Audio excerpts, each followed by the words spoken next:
Yeah. Yeah, and here we go. Yeah, Yeah. we're live now. Yeah, so are you, yeah. Hello everyone, wherever you are and whenever you are. This is Mohammed Nabil from Educast International Association, and I'd like to welcome all of you to today's webinar about dyslexia. With my wonderful colleagues here, we have Blanca, who is the coordinator of the neuroscience SIG, and we have Anna. Where are you joining us, Anna, today? Actually, today I'm in Canada because I'm a Pole, but I live in Canada, so I'm in Canada. Okay. Okay, great. So, yeah, Anna, you're joining us from Poland, yes. right? Yeah, and today I'm joining you from Saudi Arabia, not from Egypt. And Anna is joining us from Canada.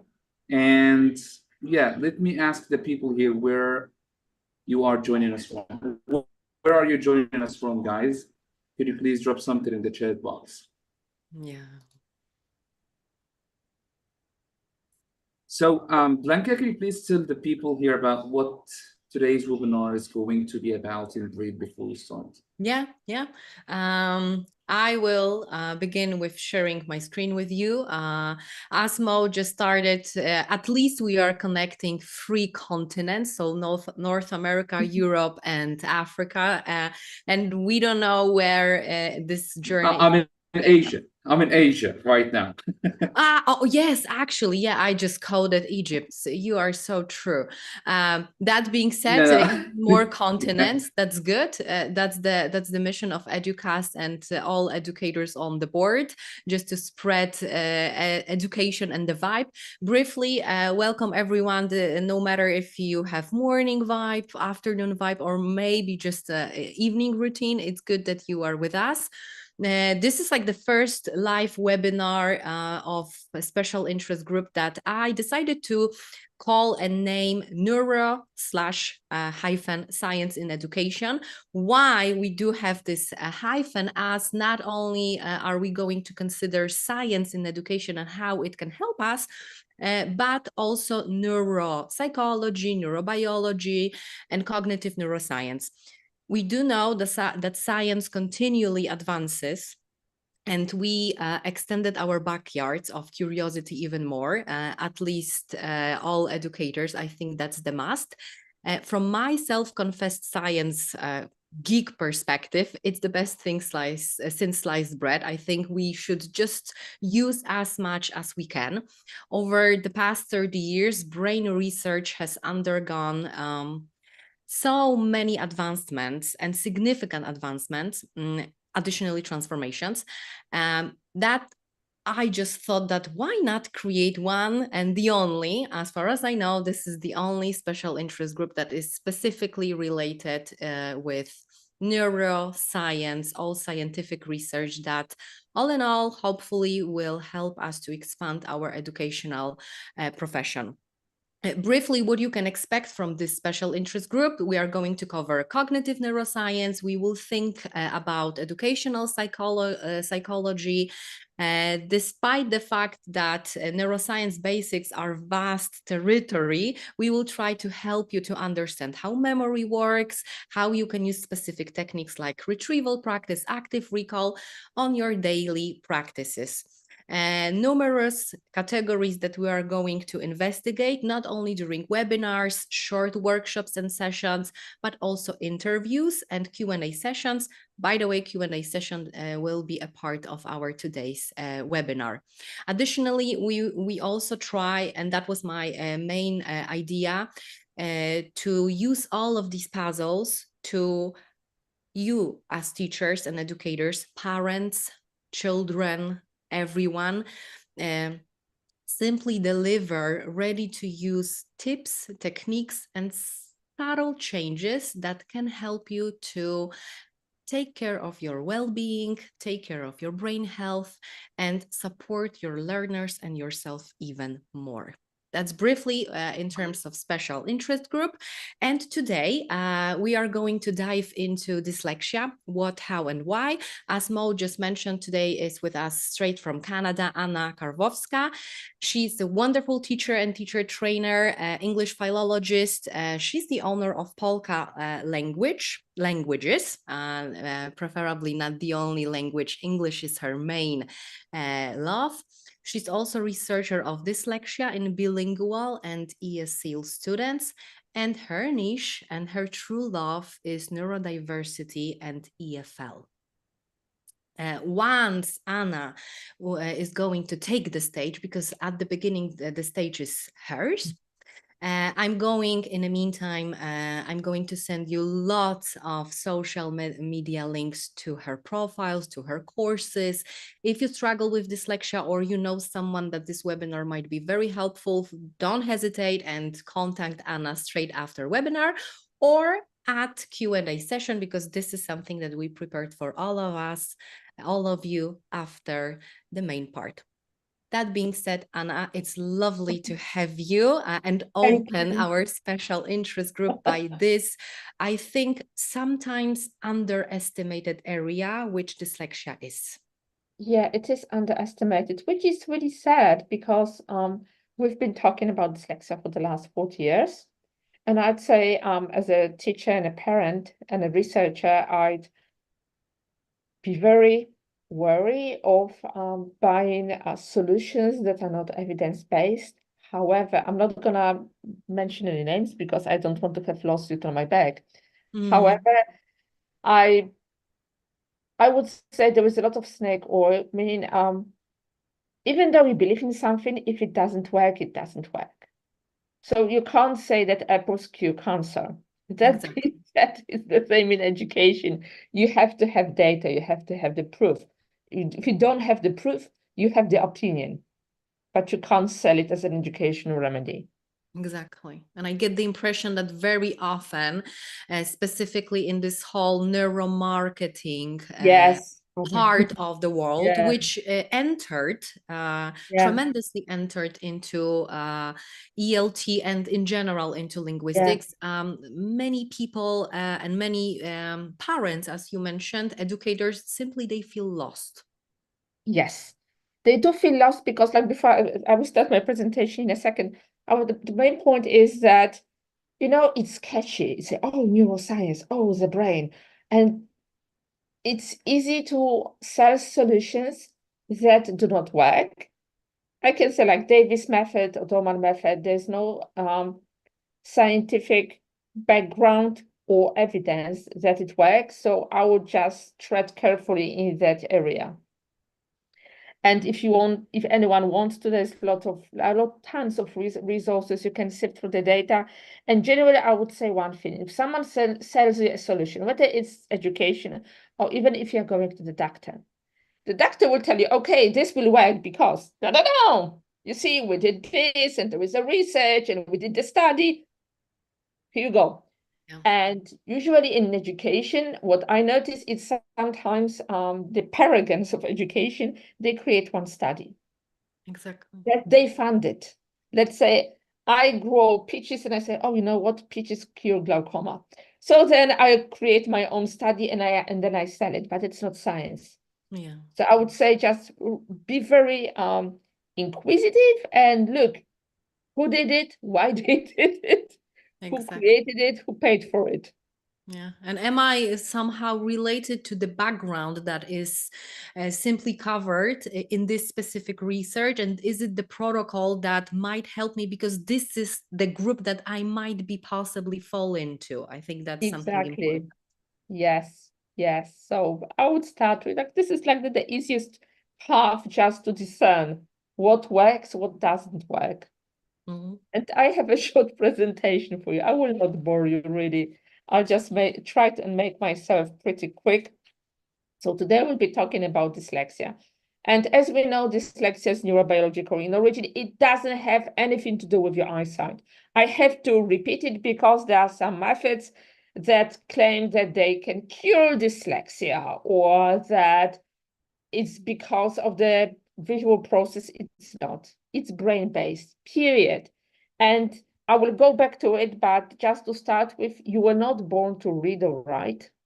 Evolutionary, we were born to speak and to listen. Reading and writing are new to us. So when you add that layer, then you might understand what the issue is. It's not that, like, if you look at the population, 5% will learn to read regardless of the instruction. Even if you give them like this much, they will learn. However, the rest will need more and more. I would say the bottom 25 needs remediation. So dyslexia, we'll talk about dyslexia in the EFL context, pillars of structured literacy, why language is a house, what makes sense, how to build oral vocabulary, what are the integrated skills. We know integrated skills, but in the dyslexia context, and IQ issues. And I will be talking about IQ issues because it's a kind of a tricky topic. So dyslexia, when we are talking about dyslexia, we think about challenges that your students have, right? So they will struggle with sequencing. Sequencing is following things in order. If you have children or if you have worked with children, you will notice that we have those games. Triangle, square, triangle, right? That's sequencing, putting things in a regular order.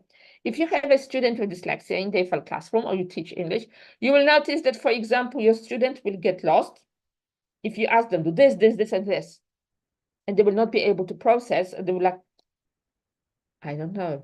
Or you have sentences like, oh, John got up, opened the door, and I don't know, the phone called, right? And when you ask the student about the sequence of events, they will be unable to retell it or they will get lost. Motor control. Dyslexic kids often struggle with fine motor skills. So I'm going to show you. For example, imagine that you're teaching them writing and they write like this, like they want to stab you, right? So the pencil grip. Spatial temporal, that shows in the writing. So they write like this, or like this, or like this, right? It looks like EKG. The desk is usually messy. Sound discrimination issues. So we have those sounds that your student is struggling to discriminate. You say bat, and they hear pet. You say met, and they hear net, for example. Motor control, so you have the student who's bumping into the walls, but they are not dyspraxic. Writing, pretty self-explanatory, but I will be talking about writing and spelling. Spelling, I will be talking about spelling. English is quite tricky because English, like French, it has deep orthography. So unfortunately, it's not as shallow as, for example, Spanish or Italian. I'm talking only about orthography. I'm not talking about grammar, because then the Spanish Italian teachers will get mad at me. So there are different challenges that your students will face. So they will struggle with processing. You talk to them, and they feel like they are being talked at because they hear jibber jabber, blah, blah, blah, blah, blah. So we have to learn to chunk down the information to be very specific.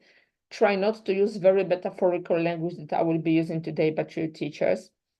Spelling and reading fluency, because even if your student can read a text, it does not mean that they are fluent. And that's just like at the tip of the iceberg. When we look at dyslexia, what you see is spelling, reading, right? Misreading, writing challenges. Underneath, what we can't see is phonological awareness, working memory, processing speed, attention difficulties, anxiety, self-esteem, sequencing. You have a whole array of problems hiding beneath the surface that you can't see. So you see, we see this much, and we have this much under the surface. And it's very important because we often fall into the trap of telling our students, oh, just try harder, right? But they are trying harder. When you look at the statistics, it shows that usually a neurodivergent student works 40% at least times harder than their neurotypical peers, which shows you that, you tell them try harder, and they are like at the maximum capacity, and they can't work harder. Imagine that you are running a marathon, it's like, final 5 meters, and someone says, oh, just run faster, and you almost like spat out your lung or something, right? Because you can barely move. So a key component that dyslexic students are struggling with is phonological awareness. So I'll just talk very quickly about it. So phonological awareness, unsent rhyme. If we have cat, we have k, which is an onset, and at, which is a rhyme. Rhyme alliteration. Remember those nursery rhymes for children? Mary, Mary, quite contrary, ba, ba, black sheep. That's rhyme. That's rhyme. Syllable. So they have problems with chunking the word into the syllable. For example, the simplest word, mommy, mommy, daddy, right? Chunk it into a syllable. Not so easy for a dyslexic student. Words in sentences, so your student may get lost in the words when they read a sentence. Even if they decode it, and decoding is sounding out words, they still have zero clue, or sometimes they can read it. For example, if you prompted them several times and then again they lose it and they don't remember how to pronounce it. Phonological awareness. So now we have phonemic awareness. Phonemic awareness includes those tiny parts. So phonemic awareness is addition, deletion, and substitution. And let me give you an example. I have the word pet, and then I say, oh, you know what? Change P into. So I say pet, cat, right? And I say, oh, let's change K into pet, cat, hat. And say, oh, change into me. Pet, cat, hat, mat, right? That's substitution. Deletion would be if I say birthday and I say omit the first syllable and they say day. Addition would be if they added a syllable or a sound before that. Segmenting, right? So again, segmenting is when they can cut the word into little syllables. That's segmenting. Blending is when they blend two consonants and a consonant vowel. Isolation is when they can sound out the word. So if we talk about the language, we say, oh, it's so easy. You know, I just learned language. I was watching Cartoon Network. That's me. I'm older. Or maybe now someone was watching Netflix or Disney Channel and they just kind of were immersed in the language. And they do not realize that if you are struggling with phonological awareness or any of those components, because sometimes your students will struggle with everything, sometimes they will struggle with those tiny bits, it will affect the language acquisition and the whole learning process. So when we think about the language, we have to think about those many components that come into place and that your student will be struggling with.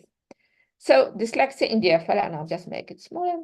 So problems, reduced phonological processing. So sorry, that's my mistake, that shouldn't be this. So what is the problem with phonological processing? Test your student, slow word retrieval, right? Reduced internalization of new knowledge. So your student has been taught, for example, that this is the pronunciation part, and that CK is always pronounced at the end of the word, but they can't remember it. Difficulties in comprehending the language, spelling difficulties, and poor serial processing. So you're presenting, for example, present perfect, and your student is lost at the very beginning. Right off the bat, they have no idea what to do. So these are the language components, aka structured literacy. You have phonology, you have sound symbol association, you have syllables, and we have open, closed, R control, schwa, etc. Syntax and semantics. All of this is your language. If you are missing any part, and I didn't put everything, so just the most important parts, your student will get lost. Let me talk about sound symbol association. When we learn to read, whether it's the first, second, third, fourth, any language, and I'm talking about the languages right now, I'm not talking about logographic languages because then you have to learn the logographic representations. In order for the student to learn, the words have to be mapped in the brain. So let's say you have the cat, right? So when they can say cat, C-A-T, then the word is mapped in the brain, and then when they can retrieve it. So if you're a parent or if you teach at school that gives your students sight words, and the sight word is the word that has been mapped in your brain. So that being said, if it's not mapped, it's not sight word, and the learning by heart makes no sense. Syntax is grammar. Semantics, again, grammar words, syllables. So syllables are very crucial because they teach our students spelling, they teach our students pronunciation. I know that a lot of teachers and there are like lots of teacher trainers say that English does not make sense. English is very logical and highly structured. However, you have to teach a student the logic of language. Once they grasp logic, once they understand the rules of the language and the mechanics, then the acquisition process begins. And why the language is like a house. I will be talking about language like a cake, but imagine this. When you're learning the language, you know how to decode and encode, right? So we have reading. We can speak. We have to learn to write. However, writing comes with not you just, taking a pen or a pencil and writing a great American novel. Writing starts with a very simple process, which is word formation. Then you know how to write a letter, you know how to write a word. When you know how to write a word, you have to know the encoding part, which is spelling. Once you know spelling, you can move on to write a sentence and a paragraph. What I'm saying is the language is like a house or like a tree because it's intertwined, which means you have to have the basics. You will not start building a house starting with a roof. You have to build the solid foundations, and with dyslexic students, you have to build those solid foundations, which is encoding, decoding, and vocabulary repository. So when you have a student who's dyslexic and they cannot access, let's say, the textbook in a manner that their colleagues would, introduce audiobooks, build the background knowledge, because the background knowledge is also the repository of your language. So it's something you have to build up. And if it's not built up, then I'll be talking about IQ, and my dyslexia and IQ are not a very good match. So that's the one thing. And now we have, let's say, that proverbial house, and what next? So we can just move on. Oh, sorry. What you have to do is to be very structured. And I will be talking about it because I know that in ELT, we talk a lot about implicit knowledge. And I agree, implicit knowledge, but imagine such a situation. I want you to listen to Mozart. So let's say you can't play piano, you are sitting and listening to someone playing Mozart. And I say, well, you have been exposed to that person playing Mozart for 5, 10, 15 hours. You sit down and you play it. Would that work? Probably not. I'm sure there was like a small percentile of people in the world who are super gifted and they can do anything. However, that's why I'm referring to highly structured. So we teaching from very simple to complex. That's why I was talking about the house. You have to start with a very simple concept and build on that. It's called direct instruction, which means it has to be direct, explicit. It has to be prescriptive in nature. You have to provide a clear explanation. Like I say, I do it, we do it, you do it. And if I expect it, I pre-correct it, and feedback feeds forward. So I know that some teachers try to avoid feedback because, I don't want people or students think I'm mean. You don't have to say, oh, you bloody idiot sitting in row 5. You just say, oh, you did this. That's very interesting. However, we did this because this, and that. And then practice, and practice. I would say when you work with a dyslexic student, practice should be your second name. Repeat, repeat, repeat. Think about that. I'm Polish, and I know that in July, I think we have the Chopin Festival. There will be lots of musicians playing Chopin. They will be all amazing. But there will be that 1% of the whole population playing Chopin who will, let's say, end up in the finals. And from that 1% who will be playing the finals, one person will win. And what discerns them from the rest? They are all super talented. They all work hard. However, it's also that repetition.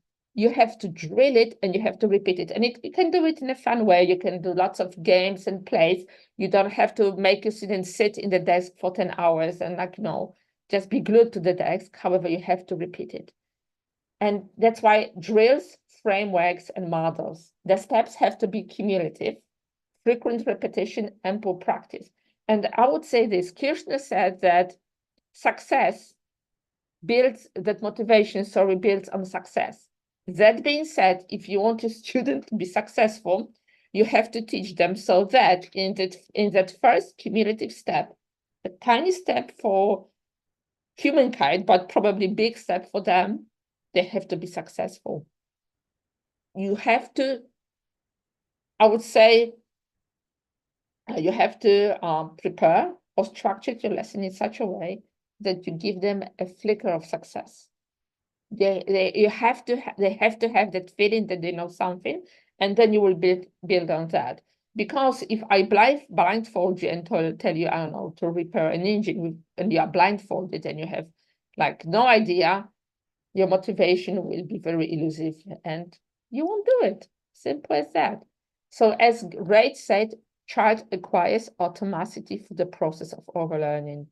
You have to overlearn that, you have to overteach them, and they have to overlearn. And I think sometimes we forget about it. So this is actually a picture I was thinking about weaving all the skills. So when you are teaching the language, it's like weaving a yarn. You have to integrate all the skills and you have to interleave them. That being said, just because you were talking about syllables, let's say 5 lessons ago or 15 lessons ago, it does not mean that you are not going back and doing it again. The process of interleaving, comparing concepts and going back, it should be your everyday jam. It's like mathematics. We teach students counting, we teach addition, subtraction, multiplication, division, etc. But again, we use the, let's say, the basic skills later on, even if you don't think about them. So same here, you have to interleave and you have to weave those skills in. What are the challenges then? We were not born to speak. So we were born to speak, not to read and write. And why the board?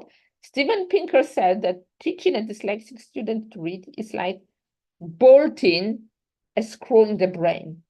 So that's why that image, that maybe it's not very beautiful, but it you get the point. You have to screw that bolt in. Unfortunately, no implicit, no figuring out, no discovery learning for the love of the universe. Please don't. You cannot discover if you don't know what you're looking for, because otherwise you will be ending up in America instead of India. So no. I call it rinse and repeat model. So when you are very explicit and direct, you are rinsing like a washing machine and going back. So you rinse, you teach, you repeat. Your student, let's say, have internalized the knowledge, you move on. But then again, you go back, you rinse, you repeat, and you move on. When you solidify the knowledge, so you build those basic concepts, and then the rinse and repeat period, let's say, will take less time. But you have to go back, make sure that they understand before you move on, because otherwise your students will get lost on a daily basis. And when I was talking in the house, I mentioned a cake. So why dyslexic students struggle with English? First of all, English has 3 layers, right? We have phonology, so we have the sound. So we have morphology, right? So we have the description, how words are built. We have prefixes, we have roots, we have suffixes. We also have etymology, right? English language has borrowed a lot of words from Latin and Greek, not only, but also, right? So because it has borrowed a lot of words, and because we don't have, like, English language does not have, like, let's say, a general directory of orthography that makes the rules. There was, like, we had the spelling reform and great vowel shift and all that jazz. And because of that, spelling is a little bit wonky, but it makes sense. I will, for example, I'll give you such an example. Now we have May, right? May is Latin-based from Maya, right? The goddess. Then you have July. July comes from Julius Caesar, right? September, 7th, yeah, because the Roman year ended in February. Then, decimation, right? Decimation, every 10th, decimals, decimate. So you have to, when you teach spelling, you have to think about 3 things. First of all, whether they can map phoneme and grapheme. That's one. Then you teach your students diagraphs. So you introduce the part number 2, right? Then you introduce morphology. Then you introduce also syllables, right? Then you can introduce derivational endings, like, let's say that the ice ending will change the meaning the meaning of the word, so we can change a noun into adjectives, etc., etc. So what I'm saying is that spelling makes sense. And teaching spelling will take you, if you have a kid who's 7 years old, I would say teaching spelling will take about 9 to 10 years. Yeah, it's not done in a day, but they will get there, and they can learn spelling. And you can interleave spelling as you go. Do not treat it like a separate concept. I also use phonogram cards with my students, especially at the earlier stages when we introduce spelling, but spelling is logical. If you can transfer the knowledge from your L1, please do it. If you can compare the spelling between L1 and L2, again, do it. Even if the languages are not from the same language family, you still can not only form those neural connections in a student's brain, but to teach them the patterns, because language follows patterns. Language is very predictable, really. And I would say that if there is one takeaway that you would take from my webinar, is please remember that language is predictable and language is logical. We have to see the logic, but it is logical. So you have to rinse the language, and you have to show your students and teach your students that languages make sense. It's not hocus pocus. I say hocus pocus. It's not. It really makes sense, but you have to, when you teach language, so I'll be talking about integrated skills in a second. When you teach language, you have to think about sequencing it in logical order. And that's why I say you have to be very prescriptive. So listening, repeated exposure, play bingos. I also use bingos when working on phonological and phonemic awareness. Minimal person drills, but always with, when you do minimal person drills, always, you have to have a grapheme, which is a letter. Don't do it in the dark. I use listening markers, so like how much did I understand? Make sure that your student comprehends the task before you start. Always pretty vocabulary. Always make it meaningful. Always make sure that your student can decode it and uncode it, so spell it and sound out. And I use also spiral listening. So when I did all of this, then I introduced a concept in 3 or 4 listening. So we listen once, then we listen for the second time for very specific information, and we repeat it at least 3 times. If you are thinking about the dyslexic students, you have to remember that a regular student needs 4 to 5 repetition. A dyslexic student needs from 20 to 200. So I hope that puts things into a perspective. And that's why I rinse and repeat all the way. Reading. What causes difficulties in reading? And that's a great idea, a great topic, because there might be so many reasons. So first of all, the problem might be purely phonological. Your student does not know the sounds and the letters, and they are struggling at the very beginning, right? The problem might be that the student can read very simple, decodable text, but they are struggling with comprehension. If your student is struggling with comprehension, that means that they do not have the automaticity. So the whole energy goes into deciphering the text, and there is no space for comprehension. So again, if they're struggling with comprehension, you have to go back, because otherwise your student will be struggling and there will be no critical thinking involved. It does not mean that your student is thinking critically, but your student will struggle with critical analysis because the previous, let's say, components are lacking. And speaking, oral language development. So we build vocabulary. We practice pronunciation, we map phoneme and grapheme, we teach our students pronunciation patterns. We work on the oral development. We check if you can check the L1 level, that would be very helpful, because often if your student is struggling in L2, they are struggling in L1. If they have speech impediment or issues or problems, struggles in L2, go back to L1. If they are struggling with grammar in L2, they often are struggling with grammar in L1. If they hate writing in L2, chances are they hate writing in L1, and there's always a reason. It's not that usually people hate something or dislike something when they find it difficult. When they find it difficult, That's it.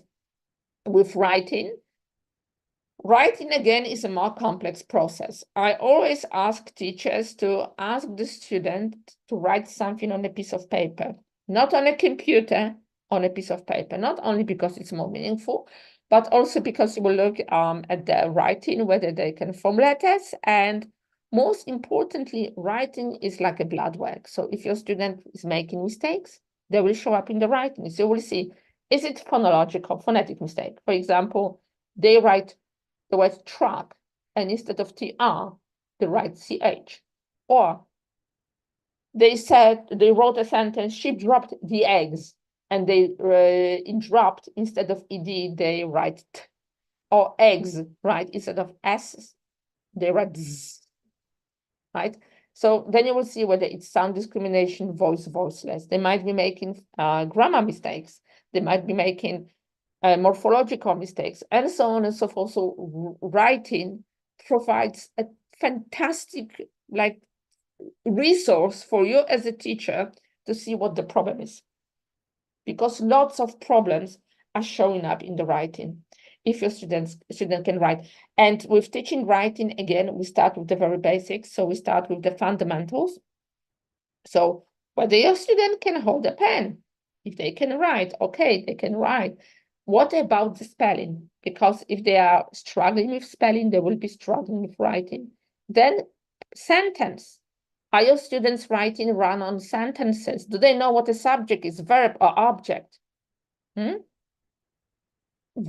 Parts of speech, parts of sentence. I always say that grammar and writing are intertwined. They're like the yarn. That if your student is struggling with grammar, they will be struggling with writing, and vice versa, because you can't write a proper sentence if you don't know how the sentence works. And only then we move to paragraph, and only then we move to essay. It's like a gradual increase, right? You cannot.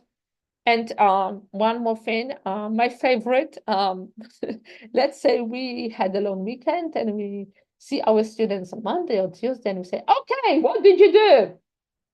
And the students are like, we didn't do anything really. So you have to teach students to generate ideas. So again, that's like the whole process of teaching. There are so many components. And if you rush through, your students will stumble along the way. It's like, for example, if you go to the doctor and if they rush through the diagnosis, right? Then like as a result, you might be, for example, having, I don't know, heart attack, but you were diagnosed with flu. So again, I'm not using that metaphorical language when I'm working with my students. And now my favorite part, dyslexia in IQ. First of all, dyslexia is present on the whole spectrum of IQ. We say from 60 and up. But there are other issues. Dyslexia and IQ. IQ is a not very good predictor. Tim Odegaard was talking about the discrepancy model. So first of all, dyslexia affects working memory. And working memory is one of the components when we diagnose IQ, right? So imagine, I'm not playing lotto, but let's imagine I'm playing lotto and there are 5 slots. Your working memory can hold 5 concepts. With dyslexic students, sometimes it's 1, sometimes it's 2, sometimes it's 3. And imagine this, if I'm asking my student, what did you do yesterday? I'm asking them to, let's say, come up with the vocabulary.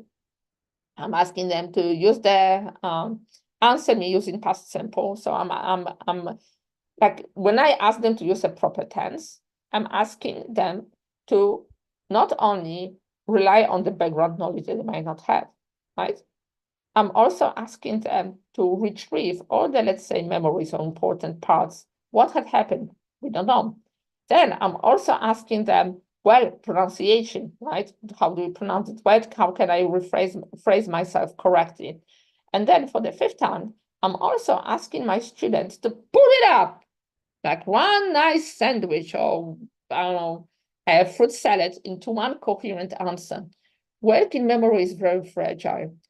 We do not realize as skilled teachers that we have something that's called automaticity. So when you ask us a question, we have like a plethora of background knowledge that we just retrieve right off the bat. Your student does not have it. Background knowledge will also affect your student's IQ, socioeconomic background, because again, your student might come from a different socioeconomic background. Let's say the parents are not talking a lot because maybe they are working hard, maybe they don't have the time, maybe the child has verbal issues. The child might simply be anxious and not want to talk to the specialist. I've been a witness of a case where the child just turned the back and didn't say anything for 3 hours. So the point is that it's very difficult to diagnose IQ, and it's very easy to put a label of someone who's in the, let's say, lower spectrum. And because IQ takes a lot from working memory, processing, retrieval, just to name a few, it's really difficult to diagnose it. And what Odegaard says about the model limitations is that, first of all, when the student is diagnosed, let's say with lower IQ, they will not get the interventions. So it's inequity. Dyslexia presents a very cognitive profile set, all the spectrum. So it's difficult to capture it alone. And neurological evidence shows that dyslexia involves different parts of the brain to general intelligence. So again, it's really difficult to capture it. And unfortunately, it's very easy to misdiagnose, and that this misdiagnosis will, let's say, follow the student, the like nasty stench. And I think you have to remember about that, even if you see a student in your classroom and you say, oh no, they are slow, you have to make sure that they receive the same intervention as the peers. Because first of all, lots of things can be worked on. And if you do not work on it, or if your student does not receive the intervention, then we have something that's called the Matthew effect. So, like the rich getting richer, the poor getting poorer. So imagine that the student gets misidentified in grade 1. Right? So they get less services and less support. Oh, because they can't learn, so we just hang on. We go to grade 3. The background knowledge is even smaller, in contrast to the other students, because they are not receiving the intervention. Right? Go to grade 5, grade 6, grade 8.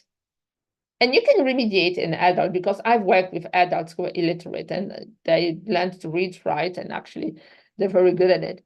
However, think about the time that they lose, think about the shame that they experience, think about the trauma that they go through on a daily basis. It's purely inhumane. You shouldn't do it, period. And that's it. I know, I'm not laughing. It's just, this is my podcast, by the way, and thank you. But I think you have to remember about that, because I know as human beings, we label people easily. We have to get by. It's evolutionary. However, I'd say all of the students should receive the same amount of intervention, regardless of what you think and what are your opinions. And if you have access to psych ed report, I would really read through it carefully, because usually it's easy to spot when the psych ed report is copy and paste.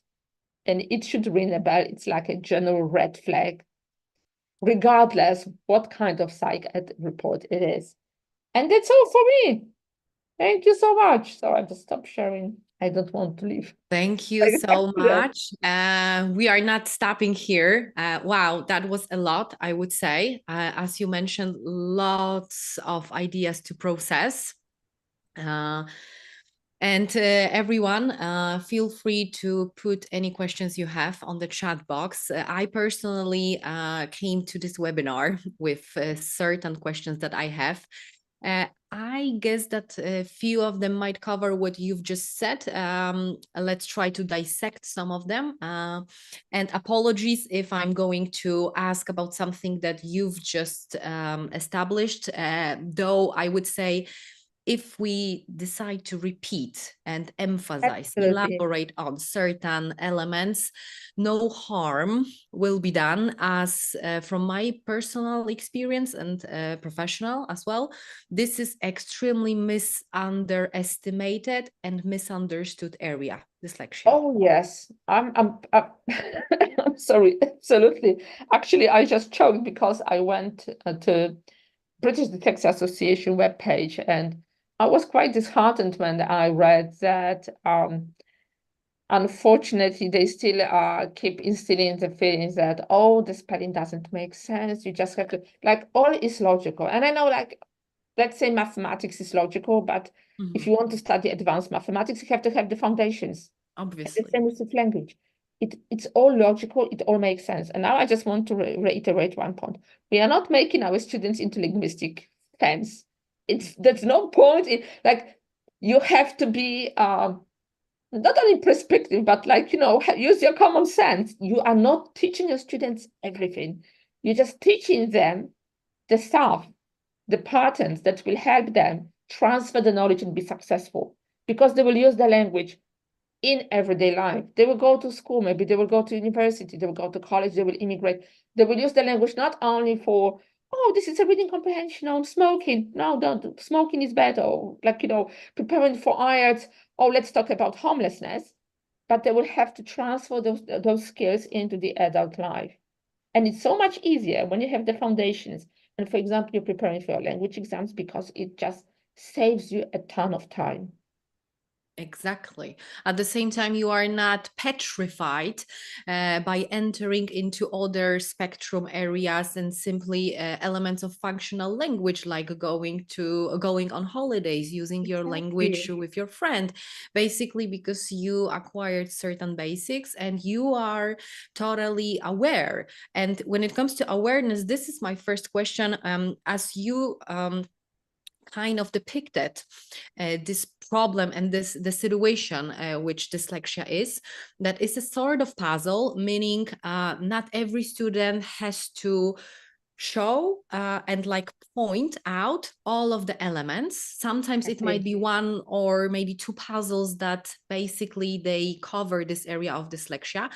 That being said, and it also covers my experience, how to spot dyslexia, assuming that neither the learner nor parents know about it. And I would include in this group adults as well, as what I spotted working with adults. Very often they might enter the classroom or specific course either not knowing their psychological or neurological problems and issues, or simply being ashamed. I would say that's a great question. First of all, look at your student. There are, like, certain markers you can notice. Your students' vocabulary, how they, let's say, phrase themselves. If they're using lots of fillers, and then again, do not judge them under one lesson, because they might be tired. Maybe they just didn't have a good sleep, right? And it takes time. It takes time to process the knowledge. Look at the writing. A dyslexic person usually will have at least one kind of mistake in the writing. I would say, if they were not remediated, the phonetic mistakes will show up right off the bat. So again, voiceless consonants, like that. That's like the fundamental. So this is the pattern that you can spot. Yeah. Like with children, they will struggle. P, b, t, d, k, g, f, b. You say okay, they say okay, okay. You say pen, they say ban. You say top, they say cop. Like all those following nursery rhymes with younger students, with older students, playing discrimination game. Ask them to a syllable. Look at the writing, look at the, like, let's say, general desk composition. If they are messy, it might ring a bell. Look at the writing.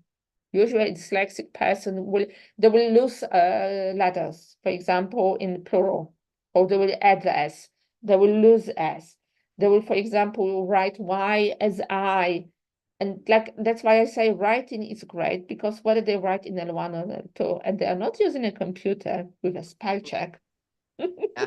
Yes, I always ask you, write on paper, do not use a spell check. You will see, like, certain certain problem, like certain issues. And yeah, sometimes students have not been remediated, and there will be a huge difference if you have a person who has been remediated. Absolutely, like there might be like little bits and bobs, but it will like not too much. But the person who has not been remediated, that's like a lot of work. Totally, totally. Yeah, at the very beginning, you might feel intimidated and simply overloaded and feel like you are snowed under with all this information and basically the amount of work. So I totally agree. And nonetheless, we consider dyslexia or any issue that chopping and delivering, you know, like at the restaurant, it's better when you taste the different food and dishes in smaller amounts, so then you can evaluate and have more pleasure. The same goes with learning, definitely. You know, as you know, we are not going to compete, enough said here in terms of memory and cognitive load. This is just a fact. You mentioned a lot about certain strategies. And I believe that no one size fits all. Though, if you, for our teachers, everyone that in the future will decide to rewatch and restudy, relearn this webinar, could you point certain strategies or techniques that you personally and professionally found to be most effective in helping students with dyslexia? Of course, as the goal to improve their skills, language skills. Yeah, I would say definitely like treat the language like a system. So look at your student. If they are struggling with phonology, start with the basics. If they are struggling with spelling, you have to do morphology. You have to look at etymology. You have to teach them spelling patterns. And it really takes time. So it's not like it's gonna have 2 lessons. Like I said, for a student, it's a span of more or less 10 years. And I'm talking 10 years when they are at least working 3 times a week. So it's a lot. And then you have to, I would say, first and foremost, fundamental, implicit teaching, very prescriptive, very direct, and targeting the issue, because there will be different issues with younger students, where you're just building the language, different issues with older students, maybe they just need grammar. If they are struggling with grammar, go back to the basics. Really, teach them subject, verb, object, teach them what the function is. I know that people are saying, oh, we just need past perfect continuous and we're going to passive voice. I said, come on, man, if you can't write a simple sentence, how are you going to use it in an essay? How are you going to like write an email to your friend? You will get lost. So I would say prescriptive and treat the language like a system. Look where your student is lacking, because like the different, like I said, a child will need different targeted intervention. With an adult, maybe you just need all those little bits and bobs just to fill the gaps that they've had. Yeah, inquiry. Totally agree with that, 100%. I know. I get the impression that there is certain bias in specific areas. Obviously, it might not work in every country, in every educational setting, though I get the impression that this fear of repeating certain part of the material, or even if we think holistically about educational background, the year or just, the course is direct signal that you failed. And exactly. it's a great misconception. I think that teachers push learners to go and pass the test, resulting in acquiring a certain grade. I would say the goal is not to pass, because imagine this, we learn to drive a car. If we pass the driving test, but we can't drive, oh, sweet Lord, like, can you imagine us on a street? We'd be like, an accident after an accident. The same is, the goal is, I would say the goal is not just for students just to push them and for them to pass, but for them to learn, because if they don't learn, what's the point? Just give them a grade and let them go. Exactly. And be self-confident in that case. Additionally, you mentioned no implicit teaching, learning. Love that. That being said, something that many educators might find troublesome, and it is also something that you can find in different areas, the greater niche or the smaller niche you find, the bigger problem with certain materials and support in terms of syllabus and the curriculum you might experience. that means how do you approach lesson planning and curriculum development to accommodate all these needs of students with dyslexia? It's very interesting because I did not find any book, so I created literally, I've been teaching for more, goodness, almost 25 years.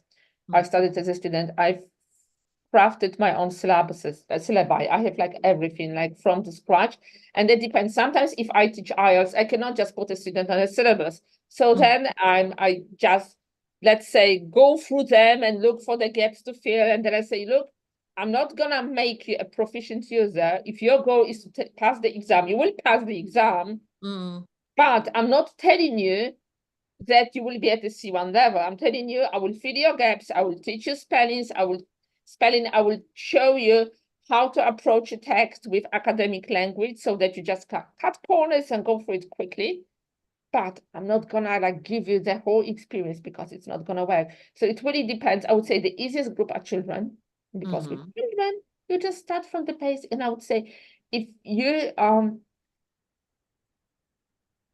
have the background in your learning your L1, think how you have been learning your L1. Like in Polish, we have the syllable sequential method. Think about it, it's more or less similar. In German, we have those Lloyds, right? We have those sounds. Yeah. Italian, Spanish, again, very transparent. I'm not talking about grammar. I know grammar is different, but because sometimes you just get upset with me. I'm just talking about the orthography, right? So think about this, and I would say, if you have a student, think about the age, the need, where they're going, and start from there. Because I will not gonna give you like one size fits all solution. I can tell you, okay, if you are working with a 7-year-old, this is what you're gonna do, and you'll be golden. Because then the transfer of knowledge from L2 into learning other languages, it's really quick, and they really grasp very quickly. But if you have a student, or even a kid who's 15 or 16, maybe they need to pass some exams, you really have to cut corners. And I say, like, for students who have to pass them at in Poland, say, well, build the background knowledge. If they love audiobooks, fantastic. But you can't just make them listen to audiobooks for 3 hours.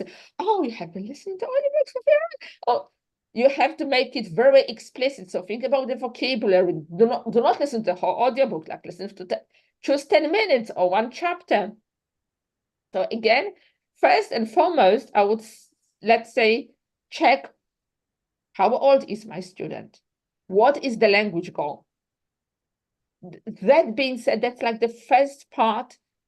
And I just want to say one thing about the explicit teaching. I know that lots of teachers prefer implicit teaching, mostly because we have been modeled in the ELT training programs. And I feel like the CELTAs and DELTAs and TESOL, deep TESOL, they all clean on the same idea.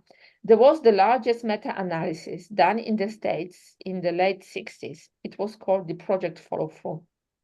It lasts like, I think, 11 years or so. They checked children who are underprivileged in literacy and math. They all made the one study that withstand all the meta-analysis shows that you are very explicit and direct. You are not a person who hates math or math hates you because you can learn it, you can. You're not a person who hates languages or languages hate you. You can learn it, but you have to have the foundations. Yeah, exactly. 100% agree with that. You know, this also can break this stereotype that very often adults also have, because it's the continuum of their childhood that I just don't have this kind of trick and ability to learn languages. Never having the chance to get back to your previous experiences, or basically, as you mentioned, foundations, not checking it and investigating. Yeah, and as you mentioned, the syllabus and the materials, everyone feel free to contact Anna, as she's crazy about creating certain materials. So if you feel you are just a novice teacher and you are not sure how to design materials for dyslexic students, Anna definitely will help you. I sent her newsletter and everything about her in terms of social media, so feel free just to attack her and develop yourself even further. In terms of development, I would also ask you, how do you collaborate with other professionals, such as special education teachers or even speech therapists? Do you collaborate with them to Yeah. support your students? Yeah, like if you work at a state school, if you have access to a psychologist, an SLP, or maybe the child is receiving the services, please reach out to them, especially I would say SLPs, because they have the plethora of knowledge. And it really helps, especially if you are working with younger students, especially if you are working, let's say, on the sound development. Mhm. You can also, like I tell my adult students to work with a mirror. And I Mm. tell my adult students, you can buy yourself a lipstick. Just do it when nobody sees you. Color your mouth, take a mirror, and then practice what I sent you. So there are lots and lots of possibilities. I say always collaborate with specialists and always take everything with a grain of salt. Everything. What take everything, even me. Like don't worry. I would say the more critical you are, the more like when you apply the critical lens, Mm. it will really serve you in the long time. Yeah. Exactly. Yeah. Investigate. Investigate. You mentioned a lot about prior knowledge, which, by the way, I get the impression that is a solid foundation of most of areas. Yeah, I wouldn't dare myself just to call all areas. However, my gut tells me that it might be the case as well. I do remember when we were talking during the first EduCast International Conference about, for instance, needs analysis. That was my session. Like lots of teachers shared their experience that when they started investigating the prior knowledge and experience, then it turned out that it's so easy to fish out certain mistakes and issues prior you start the course, that it exactly. saves you so much time, and this this anxiety that you as a teacher and your learners might have, magically it evaporates, because you did Exactly. a great job to check. And when it comes to doing the great job, what advice or some pieces of advice would you give to other teachers who are totally new to working with students with dyslexia? Even, for instance, in the middle of the year, you might be Yeah. asked just to cover certain class, and this is the type of learner and this parent connection that you don't have. What's Yeah. then? I would just say, first of all, Rome wasn't built in a day. Mm, Don't just start with seeing where they are struck, like really, like before you even start teaching or before you start devising your own idea of what to do, see what the issue is. Really, like just like that. Look at your students and analyze. Like error analysis, like another great topic that you can have, but analyze what the problem is. Because really, like with it, you can have the, the, the, the reasons can be multifold. And depending on your student, the age, the experience, whether they have the background knowledge or not, maybe they have experienced educational trauma and they will be generally not responsive for a very long period of time, which is mm, okay. So just look where the issue is. Start with that. Like, don't bother think, okay, now we are doing drilling or we're playing sound bingo. Everyone, let's go. Just see where the struggle is, really. And take your time.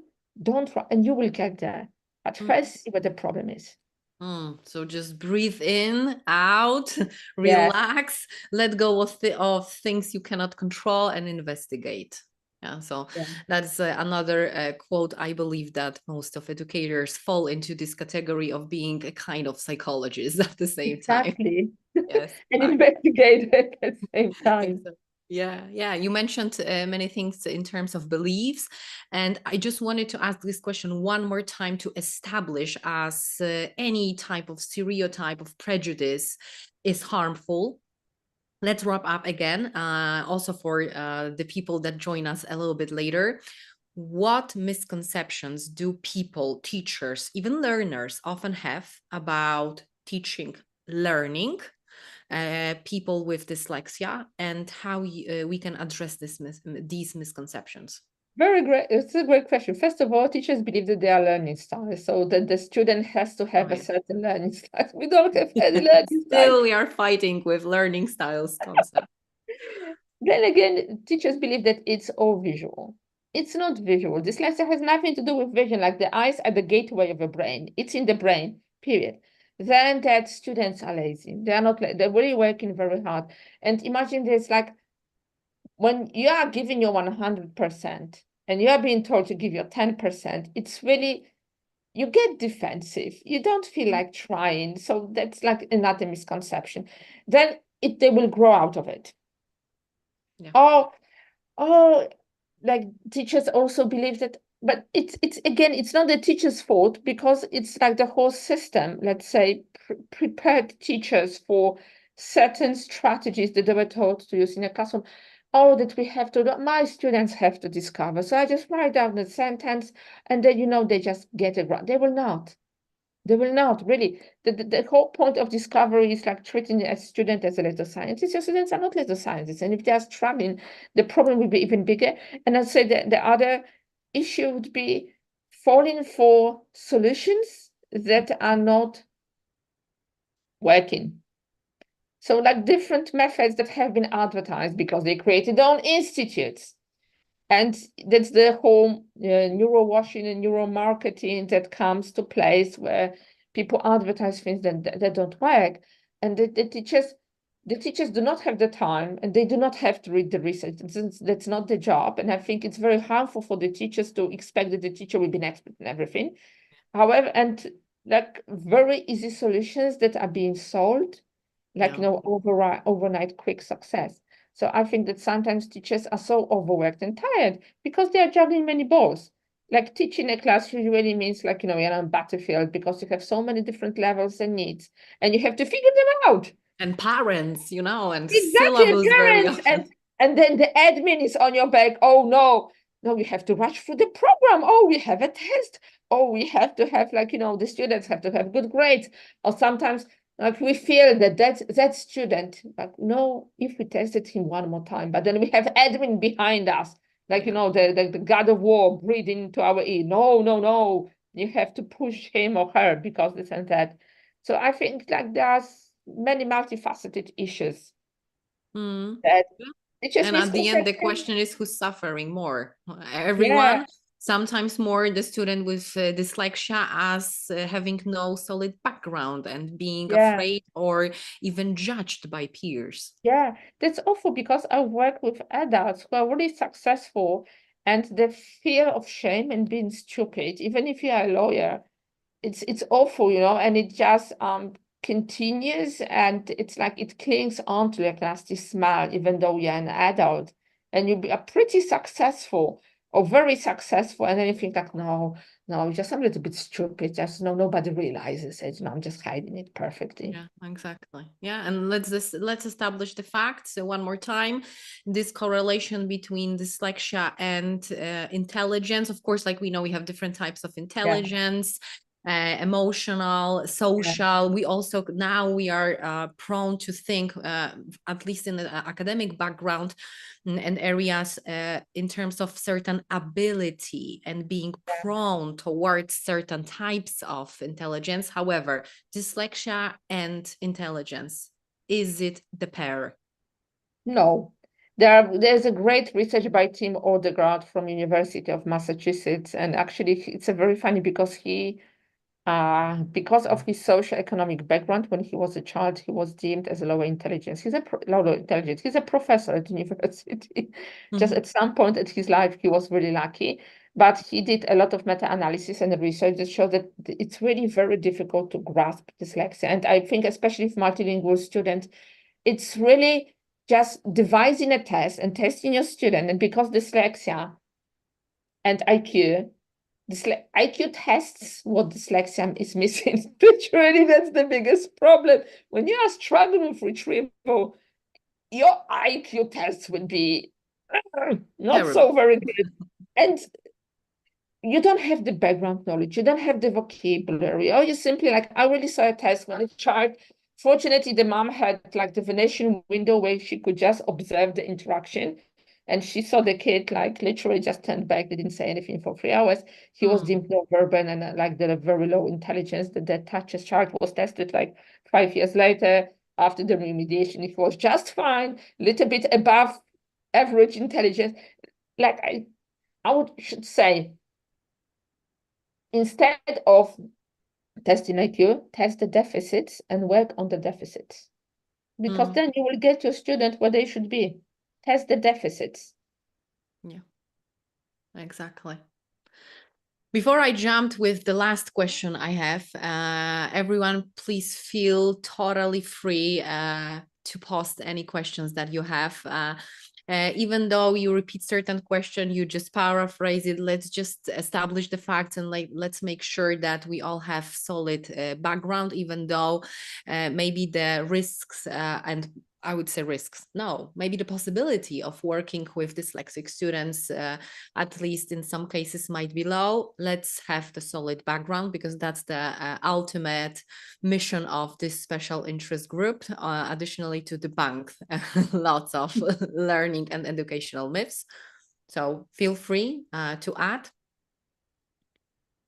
If not, or in the meantime, if we have some questions, my last question to you is, amidst all this chaos and many webinars, courses, as we said, this is like a totally and a different topic for a webinar, these marketing tricks, neuro stuff, etc.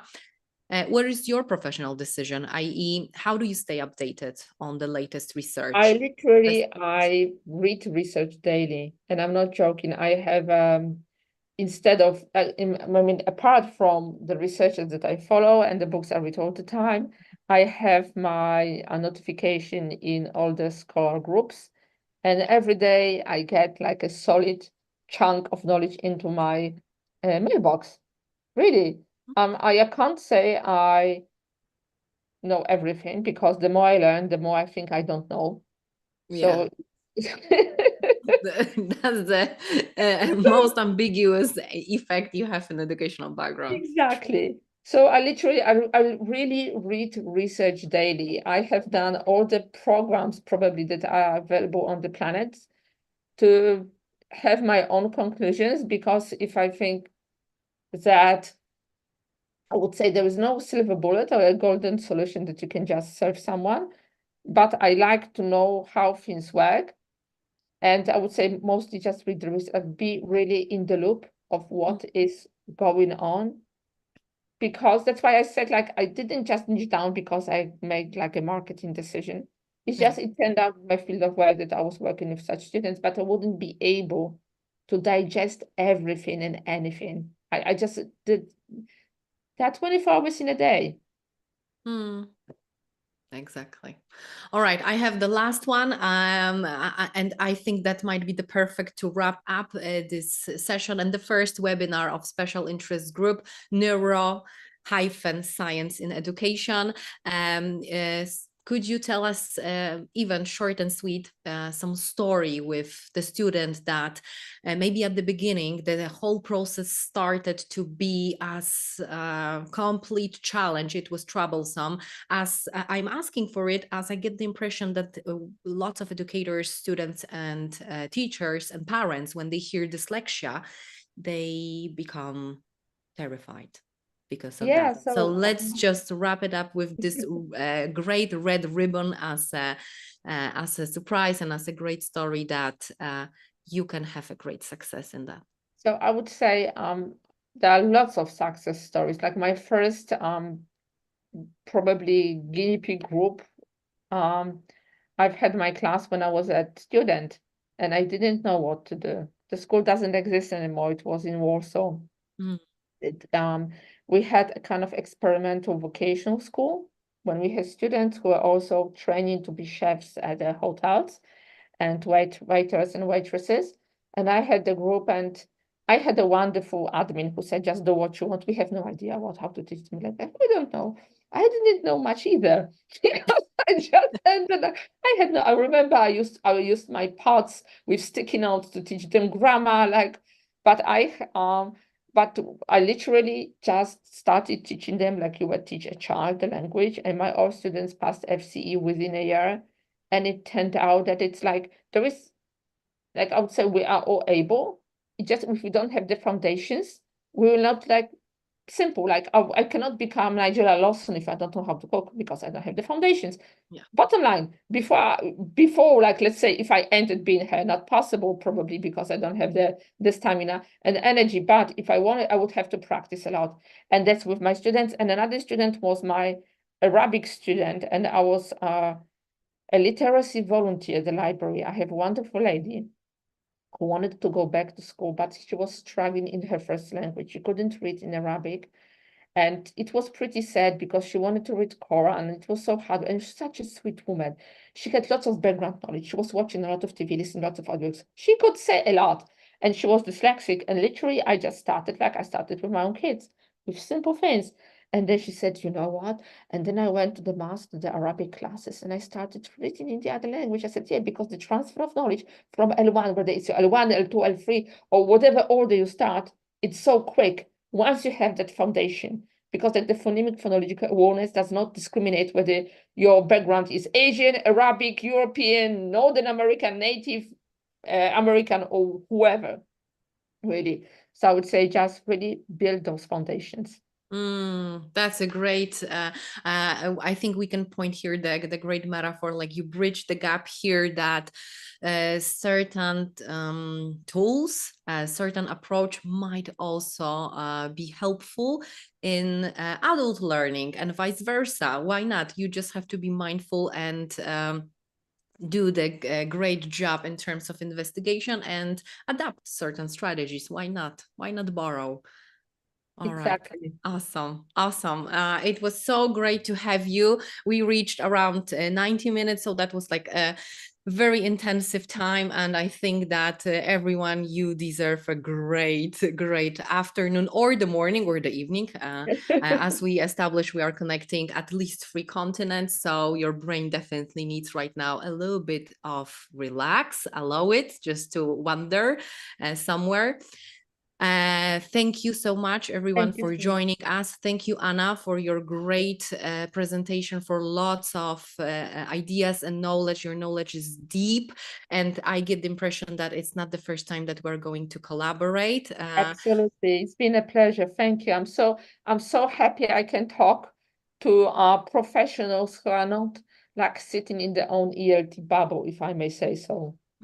Yeah. I would say bubbles are great as a toy. Yeah. No educational, no knowledge bubble or gap is welcomed, and for sure it won't be welcome in our special interest group. I just wanted to say thank you, everyone. That was our first webinar. As I truly believe in C, this is the type of letter that I adore. That education is change. It's also community. That's why it's so great to have all of you. It's creative process, creation, continuous development, and we can mention lots of words that starts with C. Thank you so much. That was the idea, to create such a special interest group. If you would like to get down more into this rabbit hole and find ideas, research, in terms of connecting neuroscience basics, educational psychology, neurodiversity, brain health, well-being. During the second EduCast International Conference, we were also talking about mindfulness. If you want to know more about brain disorders and their impact on education, etc., join us. I'll be more than happy to see you more often. You will hear my name frequently. By the way, I'm Blanca. I had an honor to have this lovely webinar and a workshop, I would say, with Anna. I'm Delta qualified teacher and certified teacher trainer and cognitive neuroscience student. My niche is business English. Anna's is neurodiversity, meaning we can share lots of experience. Thank you so much, everyone. Thank you so much. Don't hesitate to reach Anna. Don't hesitate to reach EduCast, Mohammed Nabil. Don't hesitate to reach out to me. Thank you. Have a great time.